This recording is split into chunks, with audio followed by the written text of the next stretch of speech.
Hey guys, and thank you so much for tuning in to a brand new episode of Good Children. Don't forget to subscribe to our Patreon. It is linked in the bio. It is linked in the episode description. It is linked literally anywhere we can put a damn link. It's $7 a month. You get an episode once a week, every single Friday. Are you afraid of someone really getting to know you and seeing through your soul? Why? Absolutely. Why? Because I feel like that they're going to reject me. And we have some fun things lined up. We have a lot of archival videos that we are going to go through. We're reacting. We're talking to our moms today. I'm going to say, Mom, you want to come on the Patreon?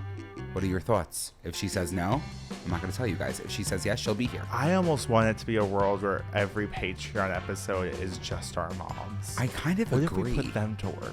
We said, you come up here. We'll go downstairs and eat. You shoot the shit for 45 minutes about whatever the fuck you want to talk about. And the whole Patreon is just this exact setup, but with two mothers. And then they start talking shit. I made doctor's appointments on the way here. I said enough is enough. And what are they for? Well, I'm going to the gastroenterologist. Love because I'm feeling shards. I imagine someone waking up at 7:05 a.m. They're on their way to work, and that's the first thing they hear. Is that I'm feeling shards? Yeah. Then I went for the annual physical. I don't think I've had an annual physical in a few years. In a few annuals. So I think enough is enough. I can't grab my help balls but and let agree. me cough. I haven't gone to the doctor for a physical. When was the last time a doctor grabbed your balls?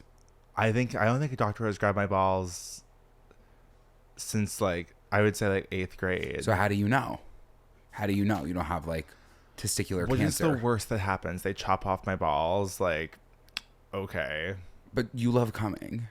I'm sorry. Good children.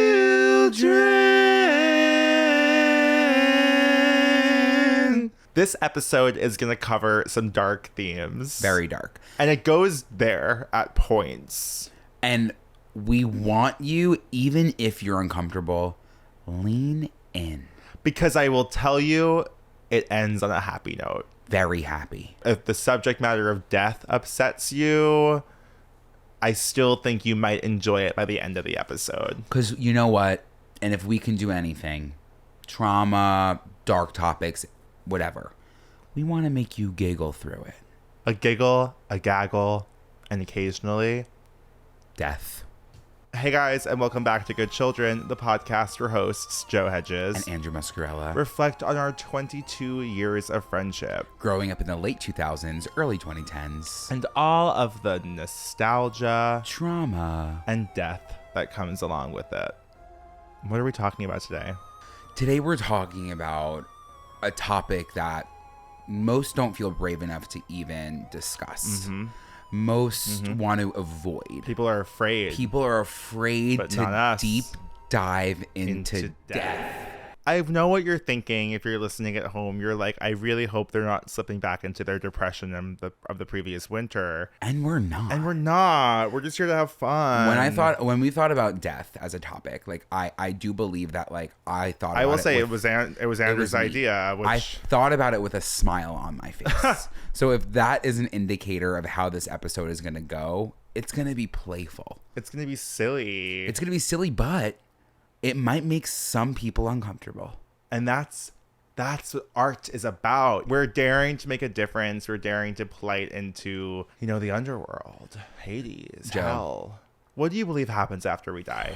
God. You're walking out of my house. On the left, a truck hits you. You're dead. What happens next?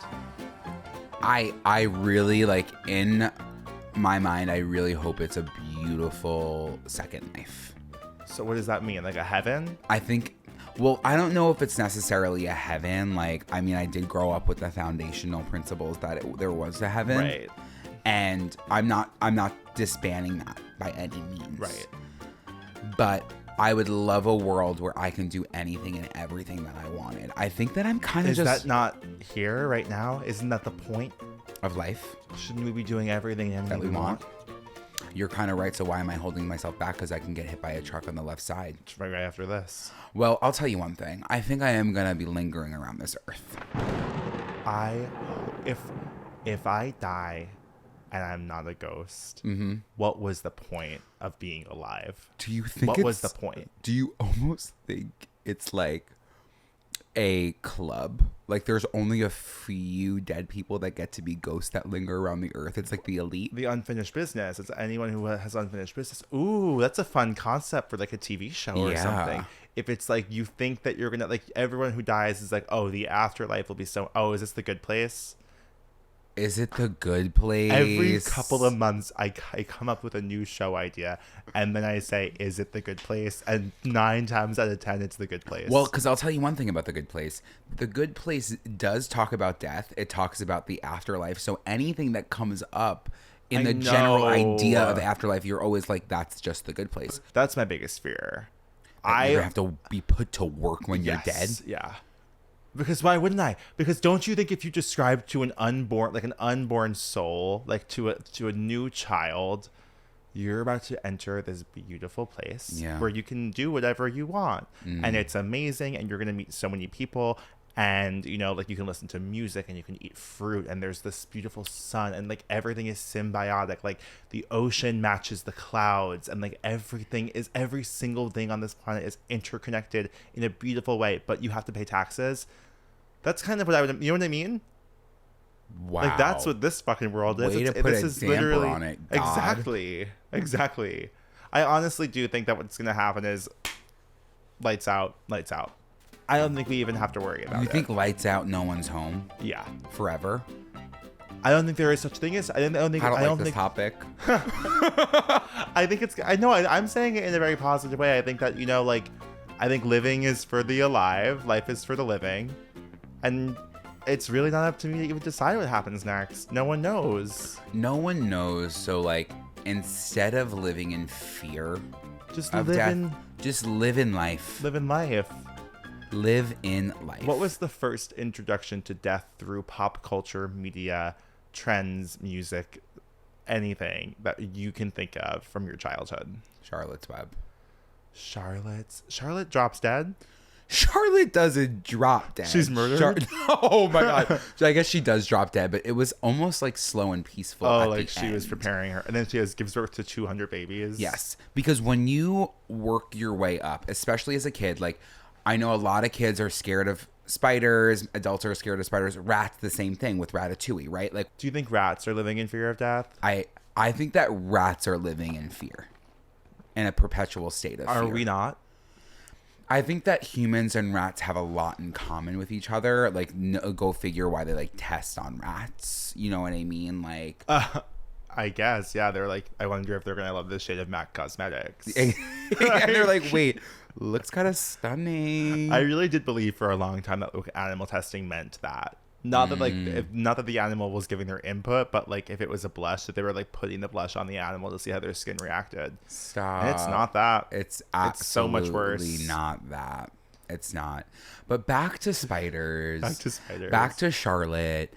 What I was saying is, as a kid, like, you learn to love that spider, right? You hate spiders, but now you're in a movie where that is the sweetest spider you've ever seen. The voice is actually soothing you. Who's voicing Charlotte and Charlotte's Web? Gotta look it up, because let me tell you, that woman deserves an award. Is DF the lead in that? Is it Dakota? Is it Dakota? I feel like the lead in, or is it like an animated movie? It's an animated movie, Joe. I feel like Dakota Fanning had a pause on it. I think there's a live action. Am I wrong? Are you thinking Babe? Babe. You're thinking Babe. No, because Babe Pig in the Big City was like, Dakota Fanning was not acting at that point. I think Dakota Fanning could have been voicing one of the...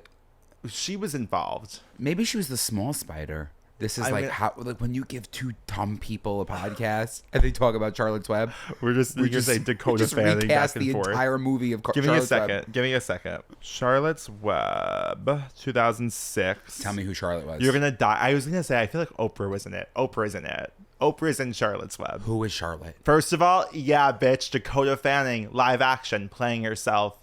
Of course she is, because there's nothing that Dakota Fanning cannot do. From the moment she was born, she was put to work nonstop, and she has not stopped since. You're saying live action? Live action. Okay, I'm gonna really quickly just read everyone Dakota Fanning's fucking IMDb for a second, because this is actually insane to me. Julia Roberts voiced the Spider. Of Julia course, Roberts. That woman deserves an award. Alternate universe. You wake up. You're 7 years old. You're Dakota Fanning. Yeah. In front of you lies the rest of your life. And she played... Whoa. What did she play? She played young Ellen in the Ellen show before Ellen. Like when Ellen had her TV show where she came out, Dakota Fanning was playing young Ellen. Nobody's talking about that. No one could say that. I Am Sam. Sweet Home Alabama. She played young Reese Witherspoon.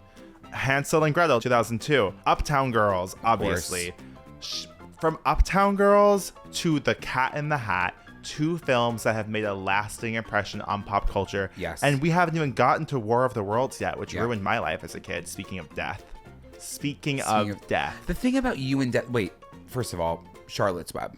I was 10 years old when I saw that movie. Yeah, and you were crying. That's embarrassing. But we all know you were crying a lot. I was a crier. You were a crier. I haven't cried in a really long time, but I was crying about death. But you were someone, speaking of death. My death was like a little fantasy spider. You've been watching hardcore war killing movies since you were a kid. Yeah. 05, War of the Worlds. I watched it in theaters. I'll never forget it. I will never forget. That was one of the movies that, like, seeing it as a kid ruined my life. I've always had a deep fear of death, but more so of destruction. Like, I almost feared more like the complete elimination of humankind versus my own personal death. Well, I mean, it's Cloverfield. Yeah, exactly. Like, those movies really fucked me up. Do you think your dad had a little hands in this? My dad had a hand in a lot of things. Yeah. In terms of my fear of death? Yeah. Yes. Why was I watching like the Jeepers Creepers movie at like 6 years old? Why can I vividly remember watching like Child's Play like when I was literally 5? And then like me being afraid of Chucky and my whole family being like, grow up. Like, you're being a baby. I was a baby. It kind of feels like your childhood was stripped from you and you've been thinking about death for a really long time. I couldn't sleep at night. I wouldn't be able to sleep at night as a kid. I was like, oh, my sister's going to die. My mom's going to die. My dad's going to die. Every night for years. Get your kids in therapy. Get me started on my sister's gonna die. That was the biggest one for me. Sister, but like when you thought of any family member, like, and then you get stuck in a spiral. Yes, and you're 8, and you're 8 years old. Tossing and turning. You have no tools to communicate this and no way of understanding how to grapple with it, and you're 8. And you're 8. Do you think Catholicism really introduced that? Because there was also like, I would go to religion and religion would be like, we're all gonna die. You're gonna die. Well, this is the thing about religion and death. I do believe that they are trying to get you to not be scared of it. I don't know what religion teacher you had, my mom, but I don't feel like that was ever really like, I understand that like that was like, that's honestly the sweetest attraction to Catholicism is heaven, right? Like, you're like, I'm going to be forgiven for all my sins and I'm going to be happy for the rest of my life for eternity. But I didn't feel, oh my God, is it because I'm gay? Because I was like, I never once imagined myself going to heaven. I always imagined myself going to hell. And I'm like, oh my God, the code's cracking. Wait, Joe. I literally was just talking to my therapist about this because I was like, I don't really think I have any Catholic trauma left. And he was like, yeah. Whenever I could tell that he knows I'm wrong, he's like, sure, like, think about that this week before we get back to each other. But yeah, like, you're gonna go back to him and say, I lived in fear since I was a kid with Catholicism of going to hell. I never was like, oh, I'm going to meet my relatives in heaven. I was like, I'm not going to see them. It is kind of crazy that you bring that up because I think we've talked about this before, but it's even like, it goes to the point of like walking into church, like post jacking off. You know what I mean? Like, and you're like, sinning, I'm and you're like condemned to hell for the rest of my life. Yeah, like I'm a sinner. Jerking off on Christmas Day. Jesus hates me. By Lana Del Rey. I ruined his birthday. Yeah. But jerking off on Christmas Day, Jesus hates me, I ruined his birthday by Lana Del Rey is actually going to be my favorite song of 2027. And she's recording the music video in Arkansas. At the Waffle House. Yeah. It's crazy what religion can do to you when it comes to death. Yeah, because it should have been a comforting solace. And I wonder, like, Was it normal how many times as a kid I had nightmares? No, it's anxiety, I think. It's anxiety. Were you having nightmares every night? I was having nightmares every night. I said this on the podcast. Pitter patter of the foot. No, that I slept with a baby monitor until I was in 4th grade. Did I never say that on this podcast? You've never said that to me. I've never heard that before in my entire life. I slept with a baby monitor until I was in 4th grade. Now what does that mean? Now what does that mean? Joe, why was I so scared? What does that... No, so, don't okay, pivot. so it was basically like a walkie-talkie. I know what a baby monitor is, but it was... Were you being watched? No, I wasn't being watched. It was only to be like... communication? Dad, I'm scared. Can you come downstairs? Then he would come downstairs and he would stay with me in bed until I went to sleep. Sucks. I know, it really does suck. But I was just so scared. You're so... Of everything. So but that's also crazy of my parents. Like we had a house and they were the only room on the top floor and all the kids were on the bottom floor. And that scared you? That scared Joe. That scared being on the bottom me. floor. But like, did you ever experience top floor before then? Never experienced. So top it shouldn't floor have before. scared you. I feel like people who grew up with one floor, grew up on the bottom floor, don't have that fear. Like I grew up on the top floor, so I was always afraid of sleeping on ground level. See, I know. I just like lived in fear for the 10 years that I lived in that house. Your brain as a kid, like my brain as a kid, went to robberies, if someone was to home come, invasions. They're gonna kill you first. Like absolute slaughterhouse. Why was I so ready to be massacred? Why was my whole childhood I was ready for it? I was really preparing. I was anticipating any day. There was a few. I was prepared every day for my whole My biggest fear was my whole family would get slaughtered and I would survive. That was my biggest fear. Can you imagine living with that? But why was that a thought in my head? Do you believe that like it comes from like obviously with I hate to take it out of the jar. No. But like God. School shootings, movie theater shootings, like our family 9/11. watching the news, like us hearing the news. 9/11. Like 9/11. You brought it up. It's just like this stuff going on in our minds, like you couldn't even step foot into a movie theater without thinking about Well, that happened later. Movie theater shootings happened like we were in high school. I guess, yeah. Amityville Horror House. I think Amityville Horror House stuck with me because it was Long Island. And then again, there was that Massapequa Horror House that you always like to walk by and scare. There was a house in the town that we are from that is bright red with wrought iron gates, a pink Corvette, cages in the backyard, literally like the Statues house of Mary. Statues everywhere, statues hanging in the backyard. It is straight up out of a Tim Burton movie. We used to drive past it and there was like an urban legend if you drove past. So overly caffeinated in this episode that you actually can't comprehend what I'm trying to say. If the number of candles in the window in the Hell House matched the number of people in the car, the legend said that someone in that car would die within the next year. And for a year, I'd be afraid that one of us is going to die. Yeah, of course. Of course. Imagine living your life as well, having one of your friends say, I can see you getting hit, but only on your left side. This happened when we were maybe 17, 18, because you were driving. Yes, but I think it was introduced with Tom and Jeff. Tom, what's that on my screen? You got mail. From who? Doesn't say. You're invited to a football dinner. Tom, the football dinner. Well, that was by accident. That was by accident, but then I think we like to play around with death. We've always thought we were bigger than death in that way. We were like, the Tom and Jeff special that we made. So if you're not familiar with Tom and Jeff, me and Andrew's straight counterparts in 7th grade, 6th grade were Tom and Jeff. We both got ourselves some fancy suits for the football dinner. I can't wait. Woo! I think it was supposed to be a parody of like Friday Night Lights because it was called like Monday Night Lights. Never watched that shit. Same. And it was also called 20-A-Days because there was also a show called 2-A-Days. So it was like a parody of like straight football culture, but like we also were not, we didn't know what was happening in that culture. So it was just kind of like us having fun. All right, we're going. We're going. We're going. What's wrong with you? What do you mean? What's wrong with you? What's wrong with you? But there was a finale episode. Why did we kill you off? You killed me. Why did we kill you off in the skits? And why did I agree to be killed? To be killed? Because I was like, this is high drama. Joe, it was drama.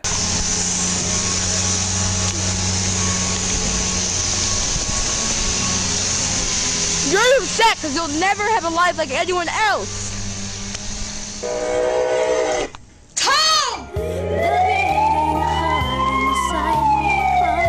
It was like me on the other side being able to grieve my own death. It was so absurd. Like it was like, now that I'm thinking about it, like it was a YouTube skit comedy happening at the same time as Farmville Moms and Nerd and Dork, and those are light-hearted, and so was this. Yeah. And then there's just an episode where you get hit by a race car. And the ambulance comes. It's like, it really was well produced. It was, we get into a fight. We get into a fight, then, you storm into the street, you turn around and look at me. Bam, dead. Like, on your left that's side. where our braids went. Our braids went to death. Were you introduced to death at a young age? I mean, my grandparent, I was definitely like, from the moment I was born, going to funerals. Like my grandpa died like 6 months after I was born, and then like my grandma died like when I was like 4 years old. And you went, obviously. Of course, but yeah. They probably didn't let you see the body. Yeah, I don't remember that. The first body I distinctively remember seeing is my other grandpa in 2007 after the Hannah Montana concert. I think I remember seeing my grandma when I was 6. That I think stays with you. And what were you told? What were you told like by your parents about like because that's also interesting to me is like what do you like? There's no right way to teach a kid about death. Play them this podcast. They're gonna love it. It'll teach them everything they need to know. It is interesting because I'm trying to I'm seeing my sister parent her kids, and I'm like, and their grandma just died or great grandma, whatever. Yeah. And the way that she explained it to them was also just like, I think she just tells them straight off the bat, like there is life and then there is death. Yeah. But like, just because they die doesn't mean that's a bad thing. Like you have all of these memories with them, right. Like they will always live on. But it really is hard to grapple with when you're like confused as to what's happening and you're never gonna see them. Oh. Was there a scene in a movie besides the ones that we talked about that really, well, we're really both biting our tongues because we can't bring her up. We can't bring her up any more times because if so, she needs a seat at the table. And you know, everyone knows when you think childhood movie death, we all are thinking it. I don't think we even say it. I don't think we say it. I think that if you don't know, you do know. You do know. When you think about a movie you saw in your childhood about death, there is one that is strong, it is bold, and one day we'll bring her on the pod to talk about it. Yeah. Are you into the mourning, the black clothing when it comes to death? Do you think that we should be steering away from black clothing? I mean, I think that it's respectful. I think that like you never know when death is around the corner. And you never know when death's around the corner. And I look like, I don't want to show up looking like a dope. But the thing is, in those moments when you're preparing to go to a funeral, I was about to say, should we just talk about what a wake is like? Yeah, you think like it's about you. It's obviously not about you, but like no one cares what you're wearing. But if you're not showing up in black, then you think it's about you. Everyone's looking at me. Everyone's yeah. Unless someone is dead in the casket. Someone's dead in the casket. They're like, that bitch is wearing khakis. Navy blue. No, but the experience as a kid of going to a funeral, I do think I was very often in a funeral home as a kid. I was like playing because my cousins own a funeral home. Yeah. So I would like be going to like my family's funerals. Like we'd be able to like spend our time in the other room where like the casket was closed, but like there was definitely another body in that room. And I'd be like dancing to my iPod Touch. You're like, wait, listen to this new Shakira song. Literally, Everyone's like me and my cousins "Yo." would be dancing, and there'd be like a body in the room. Can you imagine being a mortician's kid? We can interview a few. I have my cousins. We can interview a few, but you kids being like, what do your parents do? And you're like, they're morticians, and you have to. They're both morticians. In or this? my You're dad's a mortician. It's a familial. It's the family business. The whole family's morticians. My dad's a mortician. Right.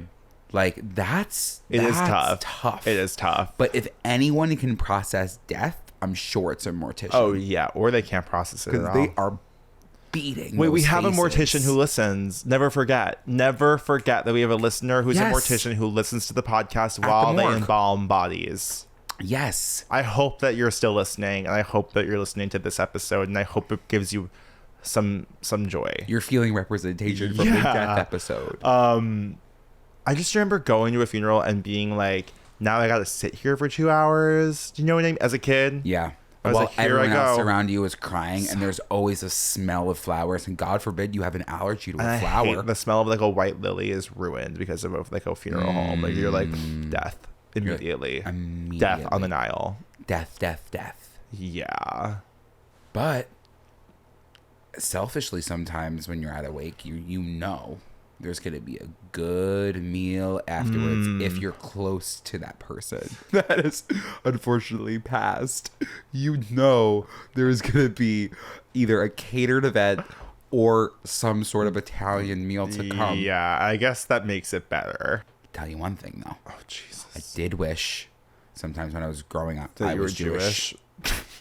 Let me say that again. You're gonna So describe the fact I that think that we you're- just need to you're just kind talk of about it right Jewish now. baiting? I need to just talk about it right now. Andrew is Jewish baiting. I don't mean to be Jewish baiting. Like I literally just live this life. I walk through life being like, oh, I'm gay. Like I'm happy.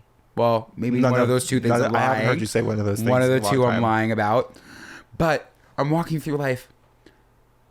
People are calling me Jewish. I'm a Jewish king. I'm getting invited to Jewish only comedy shows. That kills me. I did recently get invited to a comedy show that was definitely Jewish forward and Jewish leaning, which I was very happy to be there. I was laughing. There were a lot of things that went over my head, and then when I looked around me, I was like, this is really interesting. And then when I recognized that Joe didn't get an invitation, then my brain started spinning to be like, something here doesn't add up.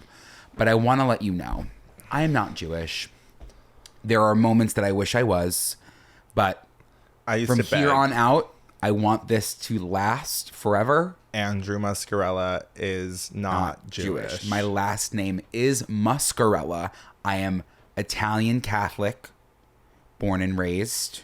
Now, There's always this I'm just erasure of Italian. the other nationalities that you have. I mean, are we going to get into every single... You want to get into my 23andMe? Isn't it like, aren't you 50% Irish? Well, I'm a little bit Irish. My mom's maiden name is Gallagher. Yeah. I can't erase that. I do play the bagpipes. Well, I haven't seen those in a bit. I haven't Weren't they blown like in in a our while. apartment? Haven't blown in a bit. Have you blown? Have you been blowing lately? Joe, I haven't blown in. When was the last time you blew? I would say like, if you want to, like, if it constitutes for longer than 5 minutes, probably 4 months. Are you 3 okay? months. No. There were moments I wanted to be Jewish because they're sitting Shiva. They're bringing over Yeah. desserts. Yeah. There's food. There's everything you could want. I think when I die, I'm going to request that everyone sit Shiva for me. But I want it to be I've always said that my wake and my funeral is going to be a joyous event. And I don't think I even had to contribute to that. I think people will be celebrating around the world that the Wicked Witch is dead. So I don't think I have to worry about that. It's like when they got Osama, it's going to be the same feeling in just like the general United States. There's going to be bells ringing across the Yes, world. everyone's going to be coming out of their houses and clapping. It's going to be the 7 p.m. clap comes back. I want invite only. Okay. You're not coming to my wake or my funeral if I did not fuck with you. Yeah. And everyone who I do not fuck with knows I don't fuck with them, so it's not going to be fucking confusing. You're not allowed to post about me on social media unless I explicitly gave consent prior to Unless death. your team gave consent to you posting. Yes. Okay. Yeah. I'm actually, there will be, that's the other thing. I'm going to send out content decks for people where like you'll get a Google Drive link that will have like 7 pre-approved images and then like suggested copy. Yeah. And that's what you'll like. Every person who I want to post will get one of those, like uniquely tailored suggested copy. And I'm like, you can make this your own, make it feel like you, but like keep it around these guidelines, and then use this hashtag. I feel like you literally would send out PR pack. Like people will receive a box with your invitation. They're gonna open it, and it's gonna be gorgeous veil, gorgeous memorial via the box, but like maybe there's a little memento from your life in there. Like you're gonna get like everyone gets something different from you. You'll get like one of my water bottles. Yeah, I probably will get the water bottle. Someone will get like your little Jacques Mousse purse, things that remind me of them. Yes, correct. Yes, I think that's probably what will happen. That's amazing. And I want everyone to have a great time. No crying. No crying. Dance. I'm Dance. relieved. Sing. Yeah. And I'm sure there will be a beautiful documentary video that shows that I'll be editing starting tomorrow. And I really I'm sorry to say that I'll miss it because I'll already be dead. Transitioning from your death to actually the way that our parents can drill into us as a You'll miss guilt me when tactic. I'm gone. You're going to miss me when I'm gone. And you know what Anna Kendrick didn't think she did? Have mothers around the world say to their children, you're going to miss me when I'm gone. When I'm gone. When I'm gone. When I'm gone. You're gonna miss me when I'm gone. You're gonna miss me by my hair. You're gonna miss me everywhere. Oh, you're gonna miss me when I'm gone. It's kind of like Ring Around the Fucking Rosie. We're all pretending to have fun, and we're all singing about death. Their pockets were full of posy, which is like fun, and flowers. No. Ring around the rosy. Pockets full of posy. Ashes, ashes, we all fall down. You know what? Nicki Minaj wishes she thought of that verse. Whose pen wrote that? And then how did it get passed down from about 40 generations into kindergartners? And like everyone's standing in a circle and you're just going around and then you all just fall and you're like, it's get back almost up. like, Let's do it again. Is there like a COVID one? Everybody's coughing. Sneeze, sneeze. We all walking. Yeah. Did you process COVID? I haven't processed COVID. I ask that question pretty often, but I think about it all the time. I really think that like death. in those moments, especially with COVID, like obviously there was so much going on and like being wrapped in it and like knowing how much death was happening, know how many people were getting like, it was crazy. What you could hold on to was like the good that was happening for you. And for me, that was just not doing anything. So like that's how I processed COVID, was like by literally like distracting myself from what was going on and being like, I had a great time. I was like, I ran 2 miles today. Yeah. It's really quite crazy. It's quite crazy. But speaking of COVID, like this has nothing to do with death. Like for the past 2 days, we have been living like we are back in COVID times. I don't think we've left our house or left our apartment. Except to work out. And we've kind of entered like the fall season. Here's the thing. It is August 15th. Like if you are not celebrating Halloween yet, you're already late. Like you're already missing it. We've lit the candle. We've lit the pumpkin spice candle is burning at both ends in our apartment. If you're listening to this and you're feeling a sense of you're infuriated by that statement, Look inward. Look inward. Think about how you're processing and how you process death. Yeah, because you're afraid of change and ending. You're afraid of the ending season. And death's not but a changing of a season? It is a changing of a season. Is fall not the death of summer? Is fall not the death of summer? And do we mourn fall, or do we celebrate it and enter the new season with an ennui? I'm not kidding. A joie de vivre. Do you see them? Your I have goosies? goosebumps from what you just said. Is fall not the death of summer? Is fall not the death of summer? And the people that can't process moving on too quick, the people that comment saying just want to go to the it's beach. too early to have a pumpkin spice latte. How are you processing death? How are you processing death? Are you afraid or are you embracing it? So we beat on. And so we Boats beat. against the current, borne back ceaselessly into the past. You always quote that. In your life, Yeah. like, I feel like you're always kind of dancing on death's door. You know, like I'm ring around the rosy. you're ding dong ditching death's door every day. But has there been a moment where you really were like, this could be it? This could be the moment for me? I think that like there are situations where I like to play with death, and take that as you will. There's one moment that sticks out to me that I was scared for my literal life, and I hate to take it to Slovakia, but I'm so sick of it. there was a moment where I was in Slovakia when I was working for EF Tours. Where is Slovakia? It's its own country. So I was going from Poland to Hungary, and I Heard of it. stopped in Slovakia for lunch in the Tatra Mountains. It was gorgeous. We stopped at this beautiful little restaurant. I'm sitting with the high school students that are traveling, and I'm just there observing. I'm sitting at the Tatra Mountains. All of a sudden, like I felt something. You felt it? Well, I felt like a little bite, and I was like, that's interesting. What was that? I looked down. There's the smallest black spider you have ever seen. And my leg is red. It's red. Immediately? Immediately. But like a small red. Like you've seen me get bit by a mosquito before. Yeah. It's like a small little red bubble. This is the thing about, I mean, this is perfect for this conversation when it comes to death.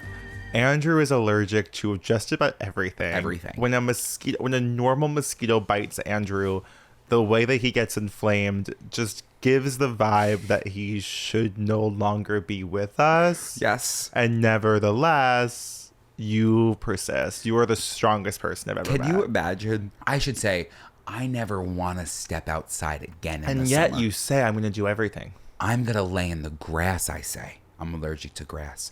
What? Yes. Andrew, you should be in a bubble. Well, listen, I can't be. This is the life that I live, you know? But I'm sitting in the Tatra Mountains, I get bit. I'm like, okay, it's fine. Like, it'll be fine. I'm not kidding. It's steaming hot. My leg is pulsing. It's steaming hot? It's steaming hot to the touch. Everyone's looking down at my leg. They're like, oh my God, Andrew, it's getting so bad. I'm in Slovakia and my allergies are crazy. I can't breathe. It's fine. I was just bit by a spider and my leg is swelling. I don't know if you really can see it, but it's for sure swollen here. So now I have to take a Benadryl and I will pass out. So thanks, Slovakia. I'm like freaking Why do out these now. things happen to you? I'm in the middle of Slovakia. I'm like, what do you mean? All of the kids now are cracking up, calling me Spider-Man. Spider-Man, Spider-Man. That's fine. I'm now on the bus popping Benadryl, heading to Hungary, having to do... I'm playing charades at the Hungarian doctor because they can't understand. So I'm saying bite, bite, bite, spider bite. The next coming days, the next 3 days, I'm throwing up nonstop. I can't get up. I'm in the Amalfi Coast. I can't raise my head. I would like categorize it as severe. That's severe, yeah. I can't lift my head. I'm on a boat to Capri. I'm taking pictures just for people to see them. But really, I'm just sick. I'm dying. I was dying. How'd you get over it? I just kept throwing up, hoping that I was going to be able to survive. They gave me nothing for it. Oh, a little bit of ointment. That's kind of fun. Yeah, I guess it was fun. It was like, now I can go through life saying I was bit by a spider in Slovakia and I survived. Yeah. And it was poisonous. A poisonous spider almost killed you in Slovakia, and then you went to Hungary and Italy without really doing anything about it. Yeah. And then Greece. Last thing, I threw myself out of a plane. I went skydiving. The guy that was strapped to me, he whispered in my ear, "Do you believe in God?" And I was like, maybe. He was like, "He can't save you now. Only I can." Throws me out of the plane. I can't believe I have my Apple Watch on in this. Like, people must be like, what the actual fuck? Good children to the guidance office. Do you want to hear your voice on Good Children? Don't forget to call in at 516-366-0826 with your questions, your long-winded stories, and whatever else you want to say. Who knows? Maybe next week you'll be on the podcast. Wasn't that kind of good? That was really good. Hey y'all, I actually just called and accidentally hung up, so please just disregard that. I'm just wondering, how do you get back into the dating scene after being in a relationship for several years?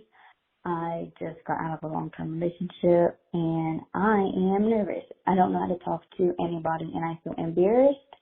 And I started texting somebody and I feel like I don't know how to flirt and I don't even know what pace to go at. So please help me out. Your girl is out here struggling. Thank you. Bye.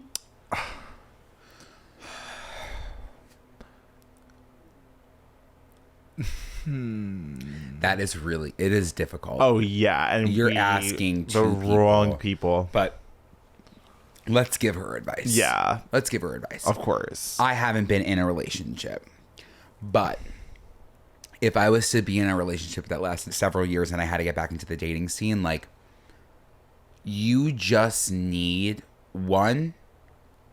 It's all about confidence. It's owning your confidence. Like, you know you're hot, right? Like, it's the flirting. I'm almost like, when I'm talking to people sometimes, I find myself holding myself back all the time with the flirt. But people like the flirt. I don't like the flirt. No, I kind of feel like I only really talk to people almost in a flirt mode. I think it's my Libra rising. I really do think that's what it is. Yeah. I'm like not flirting. Like, I'm like, actually, I can't even process the I like flirt. to like go tit for tat. But can you do that via text? Are you like a texter flirter? I could do anything via text. But that's what I'm saying to her. It's like, you can do anything via text. She's like, how do I put it into words? How but do I it's do not these about things? how. But I don't think it's even like it's so subjective. You know, it's like. Well, actually, I saw a TikTok about this. I wish I could. I'm gonna start writing down who I'm watching on TikTok. But it was about how like flirting isn't about you don't have to do anything when you flirt. Your whole objective with flirting is to get someone else to admit that they're attracted to you. Like, the whole game is being like you are setting that person up to be the one to actually flirt. So you like provide these cues where like then they get to, you know, come back at you. But I feel like the only way you can properly like be your full sexy self and put yourself back out there is just to know what makes you feel good. Yeah. Like, to literally do the things that feel like make you feel sexy, make you feel hot, make you feel attractive. Like, it's not even about what you say or what you do to someone else. It's like what you are bringing to the table for yourself. Like, when I'm like dressed well and I know I look good, like, anyone who talks to me, I'm like, they're in love with me. Like, I delude myself into thinking that because I'm in a good mood, because I like feel like I look Entering good. into a and good it's not even mood. about like working out. It's not about like having certain clothes, but like, I go into a situation and I'm like, I took a shower, I put on nice clothes, I feel Sometimes good. that's Everyone in this room is in love with me. In love with And me. there's no denying it. So now I get to just take a pick. And I think that, like, with the pacing of it, though, that's interesting. Because I talked to somebody after they got out of a semi-long relationship, and it went quick, and it freaked me out. So it's gonna be slow to start, but I think what's important is, in your situation, communication is key always, right? Like, if you feel it going quick, cock is important. Oh, no, kick. We just wanted to say cock. Yeah. Talk it out. You got this. Let's get you in another relationship if that's what you want. Yeah, or just like slay for a little bit. Slay privately and with other people. I feel like this might be a gay person. Hi, Joe and Andrew. Long time listener, first time caller. I just moved to Brooklyn, and I'm wondering how to make new friends in ways that don't involve like being a muscle gay or getting really fucked up. I like go to the gym and everything. I just like don't really make friends there. And I like have friends I go out with, and like that's really fun. But looking to meet people in ways that don't involve like spending a ton of money or like a focus on looking like I should be in the Rush music video.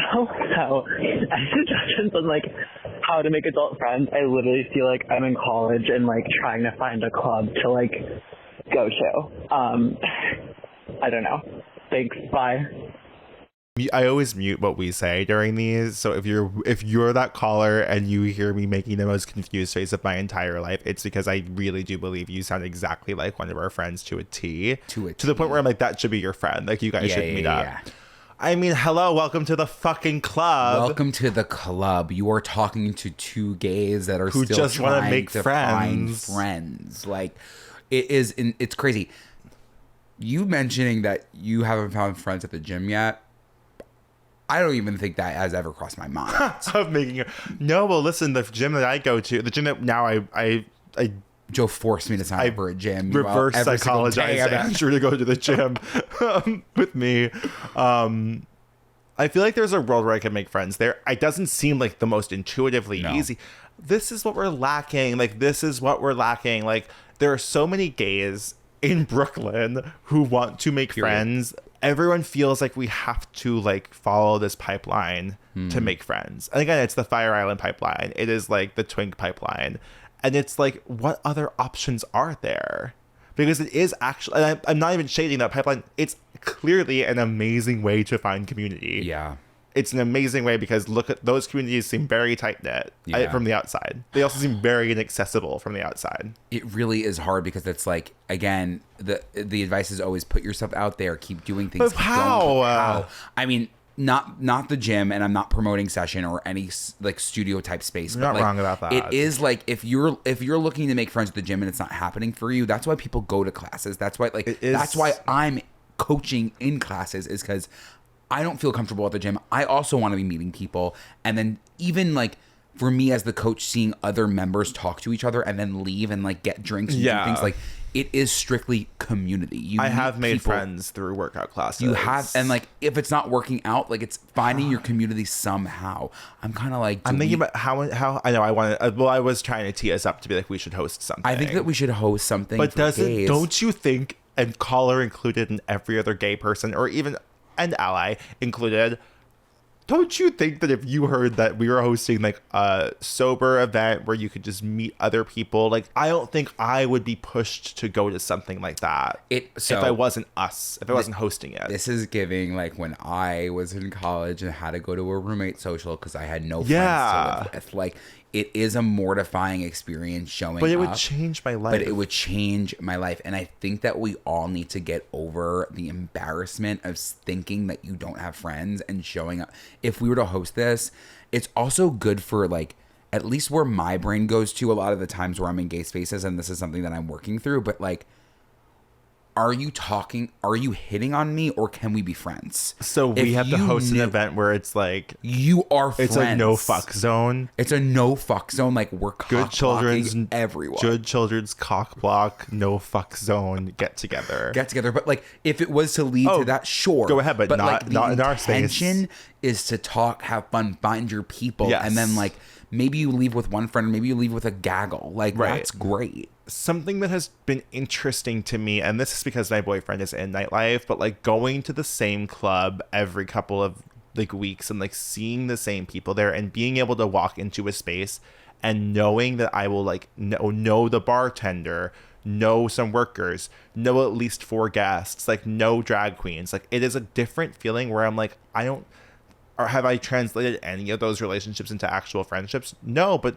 they're now teed up. Yeah. And it's like repetitively doing the same thing, I think is a good way to see who's also doing the same thing that you enjoy and being like, wait, we should like actually hang out. You know what I mean? I know exactly what you mean. Also, turn your oomfies into IRLs. We don't need any more oomfies. Like, gay men have an oomfie pandemic. We don't need any more oomfies. I don't want to be a mutual with someone for 7 years on Instagram because we matched on Hinge in 2013. Like, I'm sick of it. I don't want to only know you from social media if we live in the same borough. I'm feeling that. Like, it's the back and forth via DM that's like, that I'm even like, I want to be this person's friend. Because then you see each other in real life and you're like, hey, no. It is just taking action and being like, if you have something teed up, like you're saying, you might have them in real life, but if they are oomfies, like sending the message and saying, hey, I would love to hang out. Yes. I'm in New York. Like, I'm going to send one to one person. Everyone's challenge is to message one oomfie responsibly and hang out with them. And just like that. Now we know what our funerals look like. We know everything that's to come in the afterworld. And we know that you have survived far worse than being a gay with a podcast. And that's a Spiderbite. So you can do it all. Thank you so much for tuning in to another sunny, beautiful, amazing, bright, cheery episode of the pod. We'll be back next week with a new one. And until then, don't forget to do your homework. Like, comment, subscribe, rate, review, write a little something. 5 stars. 5 stars. 5 stars. And you can even say in the review, like, they talked about death. I was scared of death. And now, like, I'm obsessed with death. They changed my life. Like that. They changed my life. Because now I'm living for life. If everyone just writes, they changed my life, that's fine. That's it. And we're still going for the TV show. So yeah, like, they changed my life and they need a TV show. That's all you need to say. And you know where to find us across all social media platforms at Good Children Pod. I'm on Instagram at Andrew Muscarella, on TikTok at Andrew_Muskie. I'm on Instagram at Joe Hegyes and on TikTok at Be Quiet Joe. Don't forget to call in. And DM us. Let us know what you want us to talk about going forward. We want to take in as many listeners' ideas as possible and ideate on them. Let's have some fun.